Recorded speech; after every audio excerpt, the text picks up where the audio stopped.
My mother-in-law excluded my kids from the family beach trip because they're too wild. So I bought a beach house. But when a hurricane shut down her luxury resort, she came begging for shelter. And that's when I showed her the papers that changed everything. We had already made some modifications to our beach trip. My mother-in-law's voice was dripping with false sweetness on the phone. The resort isn't big. And, well, with your three so energetic, we think it would be best if they skip this one. I gripped the kitchen counter as I observed my children, Emma, Lucas, 6, and Sophie, 4, playing in the backyard out the window. They'd been anticipating months for this family trip, their beach toys already in the bag. Let me get this straight, Margaret, I said firmly. You're excluding my children from the annual beach trip but inviting all their cousins? Oh, don't be so dramatic, Jessica. It's just Melissa's kids are more well-behaved in these establishments, and Yvonne's twins are best placed in a resort, she replied. This year we are residing at Ocean Breeze Resort. It's very exclusive. Of course it was. Melissa's country club membership had probably secured them the reservation. She never let anyone forget her husband's career in finance or her designer wardrobe. The kids have been waiting for this, I said, watching Sophie chase butterflies in her dinosaur shirt. They had already picked out a special seashell to give to their cousins. Well, if you and Daniel had listened to etiquette rather than to merely letting them go wild. Margaret's comment was cutting. Besides, we've all worked things out. Melissa's girls need their own suite, and Yvonne's twins were assigned an ocean view room. There just isn't room. I recalled our summer beach trip last year, how my kids were picking up after lunch without being asked to, while their cousins were playing games on tablets. How Emma offered her beach toys to everyone freely, and Lucas helped his little nephew overcome his fear of the waves. Does Daniel know anything about this decision? I asked, turning to my husband. Oh, he understands it's for the best. Ocean Breeze Resort has an image to maintain. Then, out of the blue, I heard laughter outside. Lucas had turned on the sprinkler, and the three of them were running through it with raw, unself-conscious joy. No designer clothes.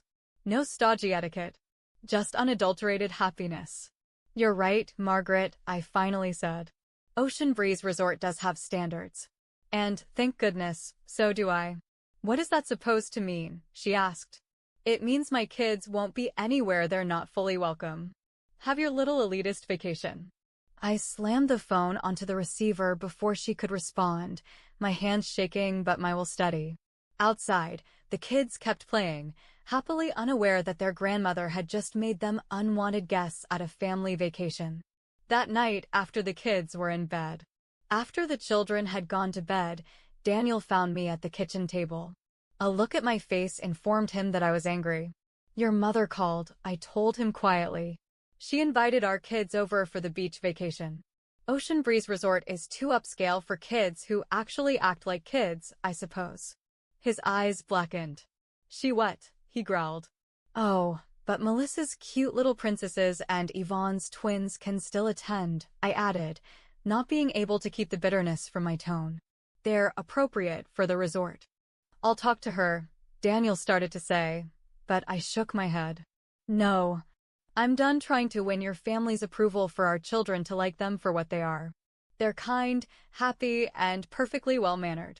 If that's not adequate for your mother's favorite resort vacation spot, then we'll make our own. Daniel paused for a moment, then queried, What are you doing? I produced my laptop and opened a website I knew so well. Do you remember that cute beach house we saw last year? I asked. The one on Gulf Shore? It's still for sale. Jessica, that's a huge investment, he said. You see that inheritance I got from my grandmother? I've been holding on to it for something special. And what could be more special than showing our children that they don't need anyone's approval to be worthy of great things? As I browsed pictures of the adorable but humble beach home, I recalled Margaret's condescending tone, Melissa's sneer, and all the ways Daniel's relatives had made our children feel inadequate. Furthermore, I went on with a small smile. Gulf Shore is famous for sea turtle nesting season. The children would just love that so much more than some elitist resort. Daniel looked at the photographs, then at me. Seriously, he asked. I'm dead serious, I told him. Let them have their little exclusive resort. We'll make something better, memories our children will always hold dear, in a place where they'll never feel they need to apologize for being who they are. What I hadn't told Daniel was that I had already studied the summer weather patterns. Ocean Breeze Resort rested on a part of the coast renowned for hurricane susceptibility. Gulf Shore, which was behind a natural barrier island, was a lot safer. But that would be their worry to contend with later. As I sent off an email to the agent requesting to be taken on a tour, my phone beeped with a text message from Margaret. I hope you'll see this as best. The resort has just the most lovely etiquette classes for the other children, it read. I didn't reply.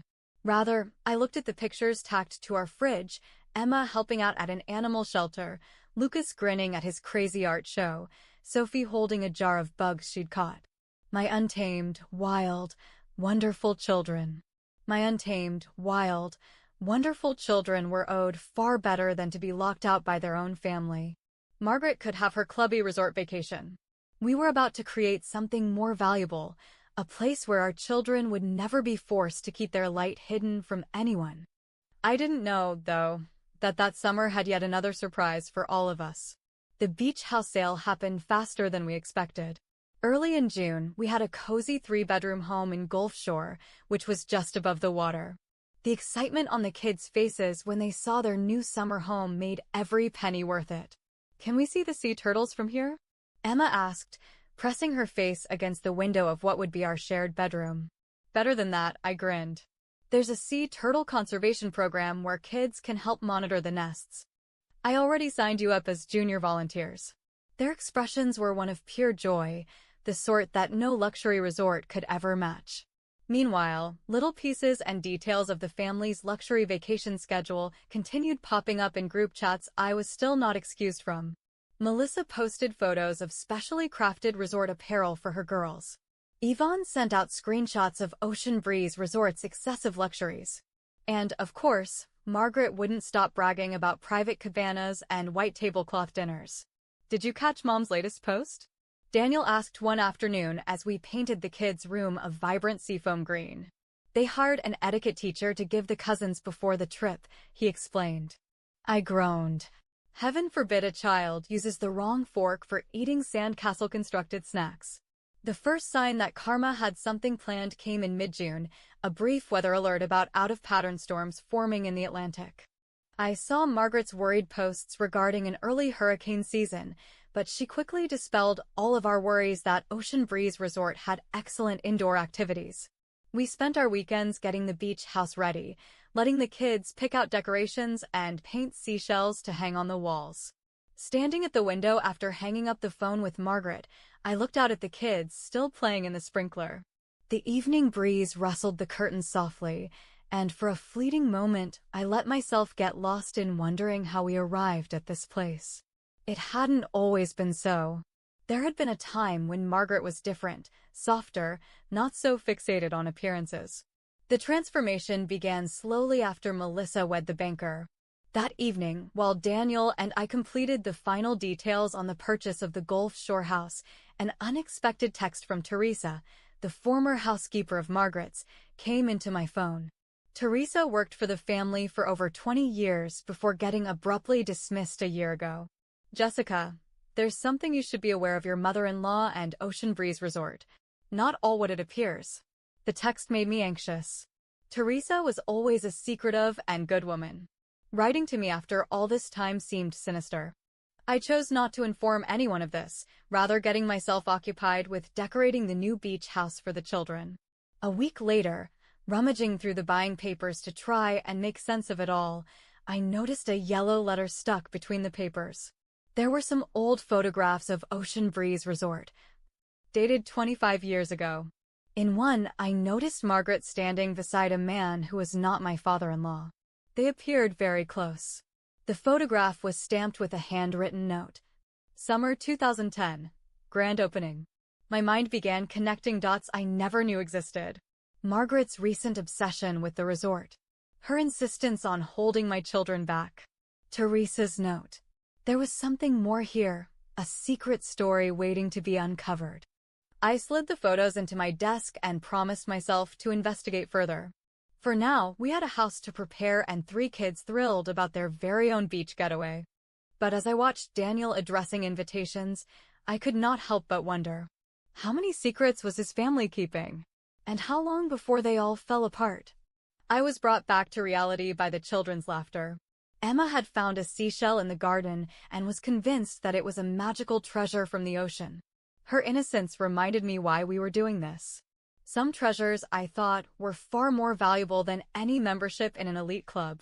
What I did not realize then was that the yellow envelope was merely the beginning of a series of revelations that would shake the very foundations of our family, and that the hurricane which was raging towards the shores of Ocean Breeze Resort would bring along more than its destructive winds. The move to Gulf Shore was underway when I received yet another message from Teresa, this time an audio note. "Your mother-in-law wasn't always like this, Jessica. She changed after the accident at the resort 15 years ago. Ask her about Mark Vaughn." The name sounded familiar. I dug through Daniel's old files and found a yellowed newspaper clipping. Mark Vaughn was Ocean Breeze Resort's original structural engineer, but he died under mysterious circumstances during construction. The article had briefly mentioned that he left the project incomplete and a widow bereaved. As I was organizing the new kitchen, Melissa appeared at our door uninvited. Her usually flawless face was lined with concern. "Can we speak?" she asked, glancing nervously over her shoulder. The kids were on the beach playing with Daniel, so I invited her in. "There's something you need to know," she began. She began to speak, her hands trembling as she clutched her coffee cup. "Mom, Margaret, she's not who everybody thinks she is. Ocean Breeze Resort, there's a reason she's so obsessed with it." Melissa didn't get to continue before her phone rang. She glanced at the screen, and I saw the color leave her face. "I have to go," she said, getting up and leaving her half-consumed coffee on the table. In her rush, a small envelope dropped out of her bag and onto the floor. I bent down to retrieve it to return it to her, but she had already rushed out the door to her car. There was an old photograph in the envelope. A younger Margaret smiled beside Mark Vaughn, holding what appeared to be blueprints of the resort. The date on the back matched the months leading up to the engineer's death. I researched more on Mark Vaughn that evening after the kids were asleep. His death was murky news, a construction inspection accident. Something didn't add up, however, in the timing. The accident had happened one day to the hour after the new resort ownership documents were signed. There was a storm brewing on the horizon, literally and figuratively. The local news was saying that the hurricane bearing down on the coast was gaining speed, while I felt like I was about to uncover something that would change our family forever. What I didn't know then was that Melissa had an even bigger secret. One that explained her surprise visit. One that was directly tied to why Margaret was so desperate to keep my children away from Ocean Breeze Resort this summer. As the hurricane drew closer, the forecasts worsened. While scrolling through the news on my phone, a call from an unknown number startled me. It was Mark Vaughn's widow. "I've been following what's been happening at Ocean Breeze Resort," she began, her voice trembling. "When I learned you were Margaret's daughter-in-law, I knew I had to contact you. There are documents, proof of what really happened that night." She explained that Mark had discovered major structural flaws in the resort just before his death.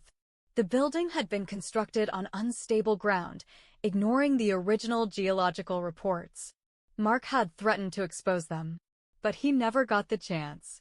As we spoke, my phone vibrated with a panicked text from Melissa. "I can't pretend anymore. Caroline found letters. Love letters between Mom and Mark. They're dated right up until the day he died." The pieces of the puzzle were finally starting to fit. Margaret's obsessive devotion to the resort. Her complete personality transformation. The suspicious timing of Mark's death. But there were still too many variables. That afternoon, as we were preparing the house for the storm, Daniel found an old box in the attic. Inside, there were more photographs and documents relating to the resort, including a technical report with the signature of Mark Vaughn. The report detailed severe structural problems and was dated the day Mark Vaughn died. "This is bigger than we thought," Daniel whispered, his face pale as he read the documents. "If this is the case, the entire resort could collapse in a large storm." Our conversation was cut short by the sound of a car pulling up. It was Yvonne, My other sister-in-law, stopping by unannounced. Her face was a mix of resolve and terror. "I'm not here to argue the vacation," she stated before we could speak. "I'm here because I found this in Mom's office." She pulled out a crumpled envelope from her purse. There was a letter from Mark Vaughn, dated the day he died, and a USB stick. The letter began, "Dear Margaret, if you're reading this, something has happened to me. What I've discovered about the resort can't be kept a secret." A low growl of thunder in the distance heralded the storm's arrival, while 15 years of secrets kept hidden threatened to come crashing down, just as destructive as the hurricane that was closing in on them. But the contents of the USB were worse than we had hoped. There were photos of the original land survey, ignored geological reports, emails from Mark to Margaret that confirmed a relationship of more than professional. But the worst part was a video. It was of Mark Vaughn touring the resort the night he died. He was recording cracks in the foundation on his cell phone. "This building won't survive a large storm," his voice said on the recording. "Margaret, I know this will ruin your plans, but I cannot be a part of this." The video abruptly cut off. As we processed what we had seen, the hurricane intensified. My phone rang. Emergency alert. Ocean Breeze Resort was being evacuated. Severe structural damage had been discovered by the authorities. "Where's Mom?" Daniel insisted, frantically dialing Margaret's number. She wasn't answering. A few minutes later, Melissa burst in, soaked from the rain. "Caroline found more letters," she wept. "Mom and Mark were planning to run away together. He was going to expose the problems at the resort, and then they were both going to disappear. But someone else found out first." The lights dimmed abruptly, and everything went dark. We all looked up at the sound of another car coming. Headlights sliced through our driveway, and I glimpsed through the mist of rain a familiar figure. It was Margaret. She came in like a storm herself, her usually perfect hair tousled by the storm. "Where are they?" she demanded. "The papers. The USB. I have to destroy them before." She stopped.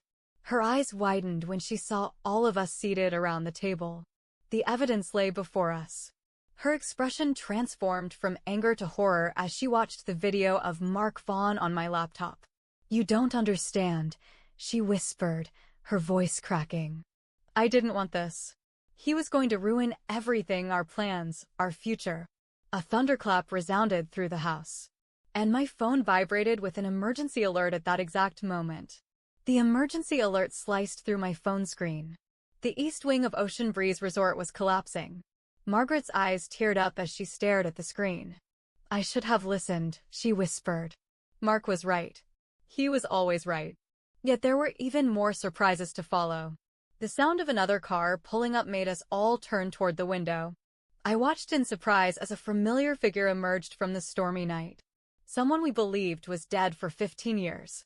"Mark." Margaret's voice broke as the man stepped into our living room, rainwater dripping from his coat. But it wasn't Mark Vaughn. It was his twin brother, Anthony Vaughn. "I've been following you for 15 years, Margaret," Anthony said, his voice resentful, waiting for the right moment to reveal the truth. He pulled a worn notebook from his bag. "Mark's diary. My brother did not die in an accident," Anthony said. "I found him that night when sorting through papers. He had confessed it all, the unstable ground, the safety reports he had disregarded, his plan to elope with you. He begged me to help him do the right thing." Margaret collapsed into a chair, her haughtiness dissipating. "You don't understand," she whispered. "I loved him. And that is why you let him die?" Anthony's voice cut through the wail of the storm. "When he fell over during that inspection, you were there. You could have called for help. Instead, you took the papers and went away." There was silence in the room, a deaf, total silence. The children slumbered above, unaware of the deceit and betrayal unfolding. Regret sat on Margaret's face. "I've lived with the guilt day by day," she confessed, tears streaming down her face. "That's how I got stuck on the resort, with perfection, with control. If only I could maintain everything perfect, perhaps I could put it out of my mind." "And that's why you kept my kids out?" I charged, finally jolting the last piece of the puzzle into place. "Because they make you think about the freedom you gave up? The life you might have lived?" Margaret nodded slowly. Seeing them so wild, so authentic, reminded me of Mark. Of the person I once was when I was with him. And I couldn't stand it. A deafening, abhorrent crack ripped the moment in two. The unmistakable ring of ocean breeze resort giving into the fury of the hurricane. On TV, live footage showed the upscale resort collapsing, unleashing 15 years of guilt and shame. But the real tempest was only beginning. Anthony had a final revelation, one that would irrevocably alter the course of our family's life. Mark left something more, Anthony announced, pulling out a parchment yellow envelope from his pocket. His true will, signed on the date he passed away. He had left half his stakes of Ocean Breeze Resort to his unborn child. The room fell into stunned silence. The only sound was the screaming wind outside. Everyone looked at Melissa, whose face had gone deathly white. "No," Margaret whispered. But her answer told us that she did know. "Yes," Anthony said. "Mom," Melissa interrupted, weeping. "Caroline is not Robert's daughter. She's Mark's." The revelation hit like lightning. Margaret's obsessive need to control Caroline, to mold her into a flawless person, it all now fit. She wasn't just her granddaughter, she was the last piece of Mark Vaughn that remained. "That's why you wanted so badly to spend the summer at the resort," Melissa continued. "You knew the structural issues would worsen with the hurricane. You wanted to be rid of the last vestige of your secret." The storm outside was raging at its height. Through the windows, we watched the waves crashing against the shore in angry turmoil. And then, piece by piece, Ocean Breeze Resort, a testament to 15 years of secrets and guilt, crashed into the sea. "I'm sorry," Margaret sobbed, collapsing completely. "I'm so sorry." And then we heard footsteps coming down the stairs. Emma, Lucas, and Sophie came down in pajamas, eyes wide with fear at the storm. Without hesitation, they ran to Margaret, carrying with them the kind of comfort only children can bring, sheer, unconditioned, uncritical. "Grandma, don't cry," Sophie exclaimed, wrapping her arms around her. "We can share our seashells with you." That pure, simple act of love broke the last barrier around Margaret. She spread her arms to her grandchildren, children she had previously rejected for being too similar to the man she had lost. "These kids," Anthony whispered, "they have his same free spirit. He'd have been so proud of them." Throughout the weeks that followed, as the coast recovered from the hurricane, our family also did, starting its healing process. Margaret confessed to the authorities and accepted what was her due. Caroline finally received the truth from her father and found comfort in the letters and videos Anthony had preserved. The Gulf Shore home became our real family haven. A place where appearances didn't matter. Where children could be children. Where secrets of the past gave way to honesty and acceptance. On the last day of summer, I watched my family clustered on the beach. Margaret building sandcastles with her grandchildren. Melissa and Caroline trading tales of Mark. The children running loose down the beach. And I understood, some hurricanes, as destructive as they are necessary. They blow away the past and make room for new beginnings. And there, on the ocean that had witnessed so much pain and so many secrets, my family and I finally found where we belonged. Not to an exclusive resort, but to a home where we could all be precisely who we were meant to be.